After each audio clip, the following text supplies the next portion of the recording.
Hola, soy Rocío Garnica, estudiante de la Universidad Pedagógica y Tecnológica de Colombia, de la licenciatura en Educación Básica, énfasis en lengua castellana, humanidades y matemáticas. A continuación, haré una pequeña reflexión sobre los aportes del profesor Julián de Zuviría Samper frente al maestro y los desafíos a la educación en el siglo XXI.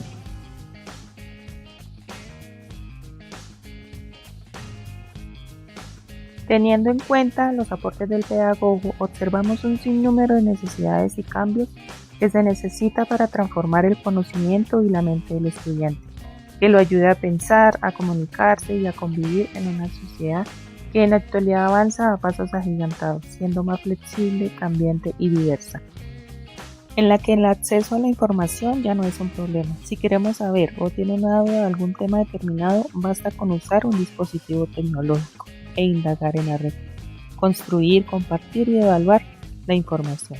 Toda la información que necesite la encuentra a un solo clic de su dispositivo tecnológico.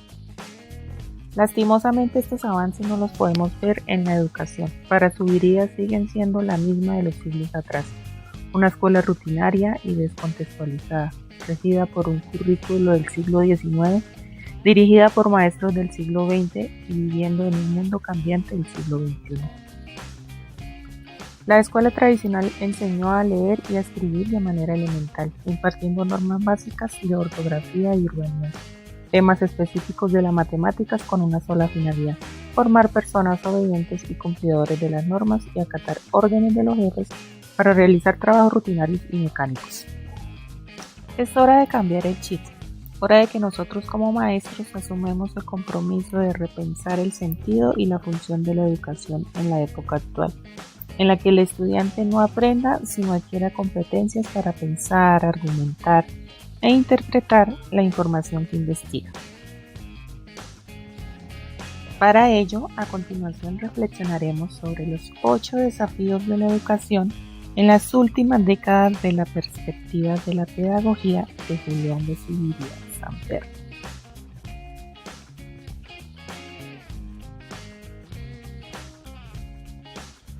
Primer desafío: privilegiar el desarrollo frente al aprendizaje. Como ya había mencionado anteriormente, el mundo ha cambiado a pasos agigantados en la que la tecnología nos entrega todo a la mano. Lo único que necesitamos es tener la capacidad de interpretar, analizar y argumentar dicha información encontrada en las redes. En este desafío resalta en el proverbio chino que dice: la educación debería ser un lugar para entregar cañas de pescar y no pescados a los estudiantes, cañas que les permitan crear competencias. Si se sabe interpretar, no tiene la necesidad de memorizar la raíz cúbica, ni la cuadrada, ni los símbolos de la tabla periódica. Sencillamente, si durante su vida requiere de ellas, tiene la capacidad de buscar la información, interpretarla y aplicarla sin ninguna dificultad. La educación no se trata simplemente de transmitir conocimientos, como se supuso equivocadamente en la escuela tradicional, sino de formar individuos más inteligentes a nivel cognitivo, comunicativo, social, afectivo, estético y práctico. Segundo desafío: abordar al ser humano en su complejidad. En este desafío resalta la importancia de educar al estudiante para la vida, no para la sociedad. Una sociedad que necesita personas llenas de conocimientos para lograr las metas y crecer económicamente, pero no personas con un corazón humano que sepan amar, convivir, compartir, un ser sensible que se defienda y luche por lo que quiere. Como educadores somos responsables del desarrollo de la dimensión cognitiva de nuestros estudiantes, pero no podemos dejar atrás la formación de personas humanas sensibles, no robots para la sociedad. Para Zuviría existen claramente 5 dimensiones. La cognitiva está ligada con el pensamiento, la comunicativa con el lenguaje, la social con la interacción, la valorativa, el efecto del ser sociable y los sentimientos, y la práctica con la práctica y la acción. En otras palabras, diríamos que el ser humano piensa, se comunica, interactúa, ama y actúa, y que es obligación de la escuela enseñarlos a pensar mejor, a amar mejor, a actuar e interactuar mejor. Tercer desafío: priorizar el trabajo en competencias básicas. Estas competencias son indispensables en este momento, ya que va a permitir que el estudiante tenga la capacidad de saber pensar, saber sentir, saber hacer, para tener claro el qué y el cómo y el porqué de las cosas. Pero para esto es indispensable la modificación del currículo.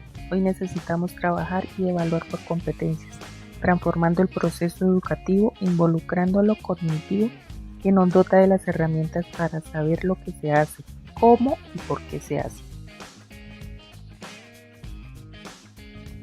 Los docentes tenemos la obligación de formar individuos con capacidad de resolución de problemas, individuos flexibles, responsables y autónomos con la capacidad de elegir qué es lo que en realidad les gusta, no lo que la sociedad les impone, ya que hay muchos de ellos que llegan a adultos sin tener idea de su propio talento. Cuarto desafío. Hay que desarrollar mayor diversidad y flexibilidad curricular en la educación básica y media.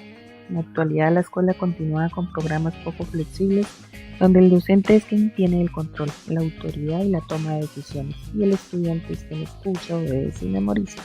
Una dinámica.